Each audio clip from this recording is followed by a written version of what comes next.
A lot of people think that the calling that God has placed on their life, that their calling is the destination.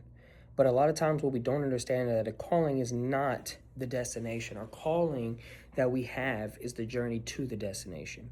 The journey, and as we're walking that journey, as we're walking with Jesus Christ daily, our calling is to make disciples of Jesus Christ, to bring people to Jesus Christ. And a lot of times, as Christians and as people who are called to do things for Christ, we look ahead and we say, well, this is where I want to be. This is where I think God is calling me to be. But what we don't realize is our calling is not the destination. It's what we do during the journey to the destination.